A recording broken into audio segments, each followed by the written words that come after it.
Welcome to Gotta Run. This is Will Sanchez. Thank you for tuning in. My special guest today is Lauren Sherwin. She is the founder of the Cindy 5K, a run for research to bring awareness about brain aneurysm.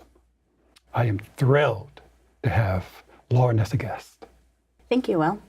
Lauren, before we begin, I wanted to mention that I heard about the Cindy 5K through a posting on the New York Flyers by Dave Kleckner. I realized you just joined the Flyers, but a couple of months ago, you just held the fourth annual Cindy 5K. We're honoring your sister who passed away 10 years ago from a ruptured brain aneurysm. Before we get into her story and your story, tell us how it went, that Cindy 5K you had at Riverside Park. Good morning! Good morning! Hi everybody, my name is Lauren. Welcome to the fourth annual TeamCindy Walk Run for Research. I'm Lauren, Cindy's sister, and next to me, Mom, there's your hand, Elaine. That's the mom. TeamCindy 5K Run for Research was our best one ever this year. We had about 250 participants, and we raised over $50,000. And it was just a great event. It was a great day. We had good weather, a lot of runners, a lot of walkers. It was just a fun event. Okay, and this was to honor your sister, Cindy. Correct. Okay. I mentioned brain aneurysm, and I think some people know what that is. But in short, what is a brain aneurysm? A brain aneurysm is almost like the ballooning of an artery. And so what ends up happening, it's almost like the opposite of a heart attack. So instead of it getting blocked, the walls of the artery become very thin. And if it ruptures, then it breaks essentially. And so it's a ruptured aneurysm. I don't want to skip to your sister's story. So what happened to your sister 10 years ago? So 10 years ago, my sister was training for an Ironman. And she was going for a bike ride. So she was trying to get up over the George Washington Bridge. So she was riding up on Riverside Drive. And she had an aneurysm while she was riding her bike. And she hit a tree and collapsed. Somebody called the ambulance and they rushed her to the hospital. And they found out that she had a ruptured aneurysm. And she passed away. There were a couple of issues, but basically what happened was we had to pull her off life support because she was brain dead. Oh my gosh, this is heartbreaking. Heartbreaking. So it was 3 days later that happened. Oh gosh, she never regained consciousness, so she didn't realize what happened to her. Oh, this is so sad. And then to honor her a year later, you guys decided to form a memorial, a race or something along the, so, well, it's only 4 years now, but you had something going on back in 2008. So in 2008, somebody stumbled upon Cindy's story and they decided that they wanted to raise money. And so they essentially, that formed Team Cindy. And then since then, we've had slots in races like Ironman, we've had marathons, we've also had slots for in San Francisco for escape from Alcatraz. And so we've always had slots in races. And then we decided 4 years ago to start doing our own event versus joining another event. Team Cindy was born. And then Team Cindy, the 5K Run for Research, was born 4 years ago. Okay. Oh, that's so cool that another athlete saw the story and decided to honor her by running a triathlon in her memory, and that set the ball rolling in your mind. Oh, maybe other people want to do this, and that's how it started. Oh, the athletic community is very, very powerful in that way. There's so many wonderful charities to honor all these people, and I'm so glad to hear about honoring Cindy. But before we go back to Cindy and learn more about the brain aneurysm, let's introduce you to our audience. Tell us where you were born and tell us something about your childhood. I grew up in Connecticut, and I also grew up a little bit in Florida. And something about my childhood. My sister was the oldest sister, the oldest of three of us, and she was 7 years older. So there was enough of an age difference that there was no sibling rivalry. And she was kind of like my second mom. She just always took care of me, and she was amazing. And I loved hanging out with her. And Cool. So you grew up mostly in Connecticut? Is that where? Mostly in Connecticut, yeah. That's where you guys wrestled and played with each other and stuff like that? Yep. And she was a gymnast. I was a swimmer. But I still wanted to be a gymnast because she was. Okay. But that didn't work, so I started swimming. You had a third sister. I have a brother, brother. who's in the middle. Was he athletically inclined as well? He was, yeah, more so as an adult. I think we both really became more athletic as adults than we were when we were kids. Okay. What college did you wind up on? I went to Boston University. What was your major there? I have a bachelor in arts. Arts. Well, you were there. Were you athletically inclined? No, it really wasn't at all. So you were a very studious person then? Yeah, I mean, I studied history. I mean, my bachelor's degree is mostly in history and religion. I was, kind of studious. Oh, okay. I got the job done. You got the job done. Okay. Well, in your senior year in college, you probably wanted to decide a career for yourself. What was the process for that? Really, my only goal in college after I graduated was I wanted to be completely self-sufficient, and I just wanted to get a job. I wanted to move to New York. So I didn't really have so much of a career path. So I just moved to New York and, got a job as an assistant to the CEO of a health and wellness company, surprisingly. And that sort of started my career in New York. At some point, train for an Ironman to honor your sister. So before that, we're working for this company. Did that awaken your athletic genes? Not at all. Not in the slightest bit. So what happened was, at the time, between the couple of years after college before my sister died, I had started to run, and she was training for races. She was training for marathons, and she was training for her Ironman eventually. And I would go to spectate her races, even an Olympic triathlon. And I loved spectating. And she would always say, "You're a swimmer, you grew up swimming, you're a runner, you've started running, all you need to do is add a bike and you could do a try." And I said, "Nope, I do not want to do this." Okay. And then I did it. And then I signed up for one.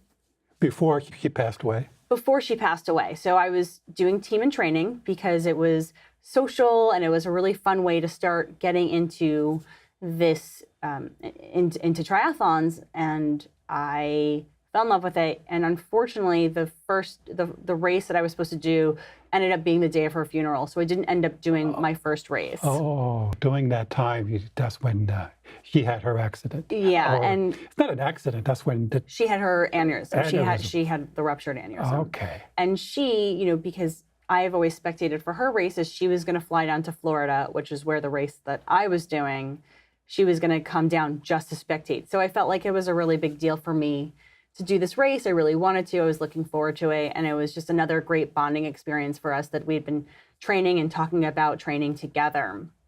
And then after she passed away, I decided that I had to do the Ironman that she was training for as part of my grievance. Well, how long did time pass before we were able to do the Ironman? It took me about 5 years to get there. So in between, right after she died, about a year later, I decided to be a volunteer English teacher. So I moved to South America, and I came back a year later. And then at that point, I started training. So I did two half Ironmans, and then the marathon, the New York City Marathon. And then I went into Ironman training. That was primarily to honor your sister. Were you fundraising at that time as well? I did fundraising for TeamCindy for the Ironman. So at that Okay. point, I did Lake Placid in 2012, and I raised, I think, $20,000. Oh my gosh, a lot of money. It was a lot of money. Wow. So TeamCindy existed in 2012. Well, it started in 2008, and we were getting slots for races, and we had slots for Ironman Lake Placid, I think, as early as 2010. And then we had some people doing it in 2011 as a fundraiser. And then I was the final year. I don't think we've had slots in that race since. So how did you do in the Ironman? I think I did really well. I hit my goal time more or less. And I said to myself that if I hit anywhere in the 14-hour range, I wouldn't feel like I needed to come back and do it. And that's exactly what I did. Just a one-off and... It was one and done. Okay. But then Mount Sinai, I guess, heard about TeamCindy because in 2014, I believe, is it 2014 that you started the 5K Run for Research? That's correct. We did the first TeamCindy 5K Run for Research, and we did it 2 years in a row. And it went well, but it was hard to sort of get the momentum. So then 2 years into it, so this is now the second year that Mount Sinai has been affiliated with us. Oh, okay. So the first 2 years you were on your own pretty much? Yep. Oh my gosh, that's a challenge by itself. My son, I must have helped tremendously with terms of, getting the word out or the social media. And I saw the video, and you guys got markers, mile markers, and red shirts, yeah, the 2017 shirts. And I saw that Dave Kleckner was there representing the New York Flyers. And you are now a member of the New York Flyers, right? I am a member of the New York Flyers, yes. So when did that happen? I have a very good friend who's an avid runner, and she's about to do her third Ironman. And I was talking about running, and I wanted to get faster. And she recommended the Speed Pass program. But you could only do it if you were a flyer. So I joined the Flyers specifically to do the Speed Pass program. Okay. And tell us, what is the Speed Pass program? It's the Run Smart program. It's every Tuesday nights, and it starts in Columbus Circle. And it's interval training, so you can work on speed. Speed. Okay, is the idea is to get faster as well as enter the New York City Marathon and be better at it?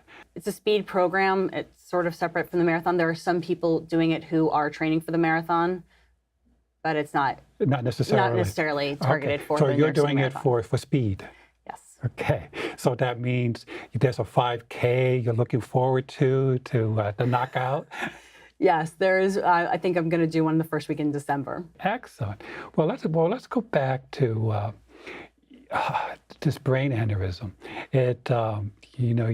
You guys were obviously any family would just be totally shocked. And now, when did that happen? Did the doctors advise you to have guys checked out? Does it run in families or anything like that? It does, especially with women. It runs in the family. So, but we didn't have any. We didn't know. So it wasn't something that we knew to check out or anything like that.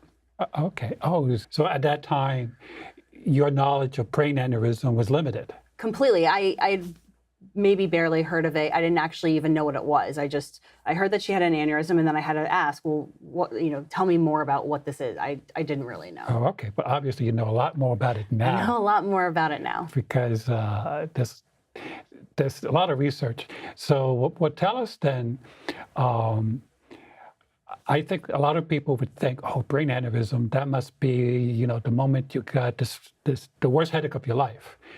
And I guess that's when it ruptures. And it's probably, I think the statistics says you have 50-50 chance of surviving it, right? Right. So a ruptured aneurysm, you can have an aneurysm and it might not ever rupture. But if it does, I think it's there's a ruptured aneurysm one every 18 minutes.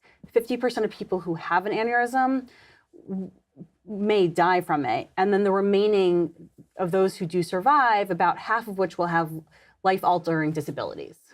You're not painting a great picture here. Unfortunately, I'm not. But that's the point, is that we didn't know anything about this. My family didn't know anything about this. So it was important for us to raise awareness and find better ways to detect it earlier than I have a headache and now I have a ruptured aneurysm. Yeah. You don't want to get to that point because it's grim. But interestingly, in getting prepared for today, I think this morning I saw an interview on Megyn Kelly's show. Sharon Epperson teaches others to plan for the unexpected. Where you want to make sure you have that emergency fund, just putting 2 quarters away every day, 50 cents a day. You'll have nearly $200 by the end of the year. And she's one of the lucky ones. She survived a ruptured aneurysm. After undergoing emergency brain surgery and 2 weeks in intensive care, Sharon emerged on a mission. Ready for my recovery. Relearn how to walk, talk, balance, and climb stairs. And after all that, she has a message you need to hear. Yes! And she, by the way, was at the TeamCindy 5K Run for Research. She and her family came to the race. September in Riverside Park. How cool is that? Yeah, it was wonderful to have her there. What are some of the early warning signs of an aneurysm? Unfortunately, there aren't a lot other than having the absolute worst headache of your life. So what you should do if you got the absolute worst headache of your life? At that point, yeah, you have to go to the doctor, you have to go to the hospital. But there isn't a lot of early detection other than. So that's what TeamCindy, and there were other teams I was seeing logged into the Brain Aneurysm Foundation, yep, it's based in Boston. Boston, and that's TeamCindy is part of that. TeamCindy is the athletic, yes, the fundraising arm of that. And I saw there are other other families that are doing similar work as you guys are doing. But you may have been one of the first in terms of for the Brain Aneurysm Foundation in terms of the athletic stuff. They've had walks before. I don't actually know if they've had a 5K run, but they have other events. They have them throughout the country. It's a national organization. And as I mentioned, it's based in Boston, and we've been doing most of our races in New York City because that's where my sister lived and really spent a lot of time. Right. You mentioned that she was an accomplished athlete at the time, and she was also a nutritionist. Nutritionist, a personal trainer, and a dietitian. Yeah. Oh my gosh. Very athletic, very into health and wellness. Yeah. So this could strike anybody. And she was only 33 when this happened. Right. And apparently she'd had a headache the week before, which was very atypical of her. But considering she was young and so healthy, it was odd that she wasn't feeling well. And then she took some Tylenol, and that was sort of the end of it. And we didn't know what was going to happen. Everybody's had that, Right. I think I had a headache last week, but early symptoms. But I would imagine they'll tell you not to smoke, if you're a smoker, because smoking is bad for everything, and I'm sure it doesn't help your brain aneurysm. Oh, there was another statistics I saw, 1 in 50. Tell us what does this 1 in 50 mean? 1 in 50 people, I believe, are walking around with an aneurysm. Now, again, you can have an aneurysm and it might not ever rupture. You can have it your whole life and not ever have it become an issue. Interesting. It's like the luck of the draw, and I think on that show that Megan Kelly had, she had one of the doctors there, along with the financial person, and he said that 50% of women get it than men. It happens. It's predominant. It's more predominant in women than in men. Yes. Yeah, 50% more. So it was kind of fascinating. And also, blacks are twice as likely to get an ruptured aneurysm than whites. So nobody is spared. Correct. Nobody is spared, and it's. I think it also happens more in people who are in their 30s and 40s. It does occasionally happen in somebody even younger. Oh, I didn't realize that. It's not an old disease, age disease. It's not. It's 30 to 40s. It could, yeah. So what advice can you give to somebody who's watching now and going, gee, I have a headache now? We don't want to get all excited about it. But yeah, I mean, I think it's when you have not just a headache where you think you can take some Tylenol or take a nap and go to sleep and feel fine, or if you're dehydrated and you have a headache from that and you drink some water and then you're fine. It is the worst headache of your life. And that is, it's just a debilitating headache. That is probably worth it to go to the doctor for that. Okay, it sounds like calling 911 because you want to go to the emergency room if you have the worst headache of your life. If you're having other things like I read, they call it localized headache, that if you have a headache above your eye or behind your eye and you're having trouble speaking, and if you're a bit fatigued, that when you should call and make an appointment to see your regular doctor to check that out. That could be an early sign. It could be, absolutely. And maybe it isn't ruptured. Maybe it's just an aneurysm, and that they can do something. They can have a procedure to rectify it before it actually ruptures at that point. Okay, I would imagine, people know. When you hit 50, you should go and get a colonoscopy, but most people don't. Now, brain aneurysm, that sounds scary. It has to do with the brain. And we know the medical procedure. They're not going to do, I guess it's an MRI, a brain scan to detect it. Doctors are not going to give you an MRI just because you said, I got this headache. You got to go through the protocols. People are reluctant to do it. You lost a dear sister. What do you tell family members that have had a member, that had an aneurysm, to go and see the doctor? How do you encourage them? If there is a woman in your family, there's a female in your family who has had a ruptured aneurysm or an aneurysm, I think everybody, parents, cousins, aunts, uncles, whatever it is, anybody in your immediate family or even extended family who is a female is probably going to be told that they have to get checked out every year. Oh, gosh, every year. Once a year. So what's the checkup involves? I don't know if it's an MRI or what scans they're doing, but Yeah. there is something that you need to do. And again, I can't urge this enough. Okay. I can't. Well, I you can't. probably had yourself tested. I did not. Oh, my gosh. But that is because my sister was actually adopted, so she's not biologically related to me, so I didn't have to worry about that. Oh, so interesting. Yep. Interesting. Oh, my gosh. That was a shocker that you haven't had the test. I have not been tested for that. Okay. Well. But if there is a woman in somebody's family who's had an aneurysm, ruptured or not, every female in their family should be getting checked. Checked. And the loved ones should be supporting them, get that check. We love you. We want you to, to see us graduate or whatever, especially if it's between 30 and 40. That's prime of your life. Exactly. You probably, planning to have a family. Did your sister have a family with you? She did not. Okay.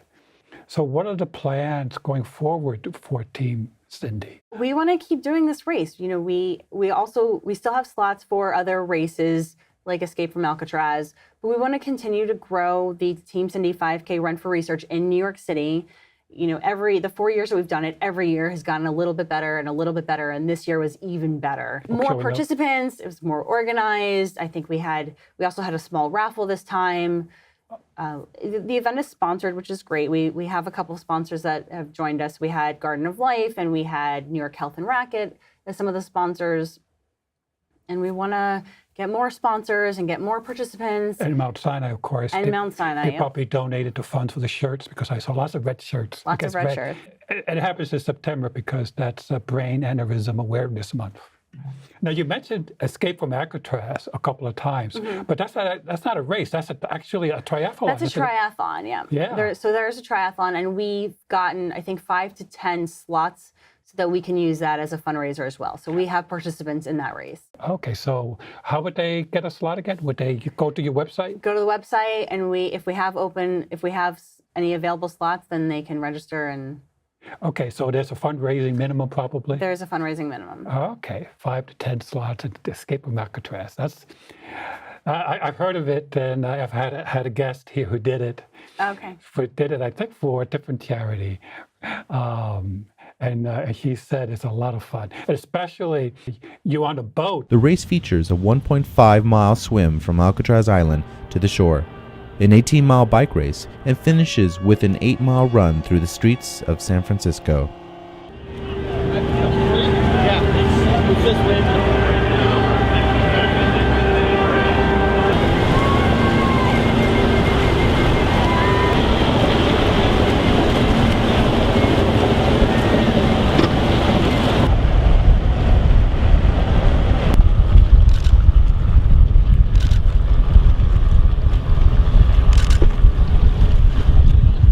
The deal is nobody's ever escaped from Alcatraz because they're sharks. But she says a lot of protection there. There's a lot of protection there. I have a lot of friends who've done it. It looks like a great race. And then personally for yourself, what athletic challenges do you have for yourself? Well, after I did the Ironman, I did a couple of other half Ironmans. And now I really just like to do Olympic tries and 5 or 10K races, maybe a half marathon here and there. But I'm just, enjoying it and not going for long distance races anymore. Okay, but now that you're doing this speed pass, you probably have a race coming up to try out your newfound speed. I do have one on the calendar to test it out. Yep. Because I got to check out my VDOT and see if it's improved at all from Speed Pass. Oh, okay. All right. Well, we should give a shout out to the Flyers. That's a great, great program. Brian Vassetti's Brian's the coach. an excellent coach. I really loved working with him, and he's got a great presence, and he's a fun coach. Now, you being a relatively new member, what's some of the positive things have you noticed about the Flyers?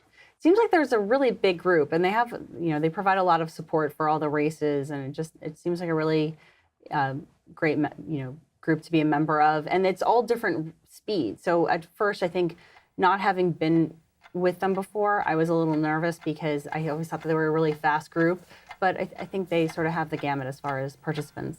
Listen, on that note, go Flyers. Go Flyers. Thank you so much Thank for you so coming much in. for having me.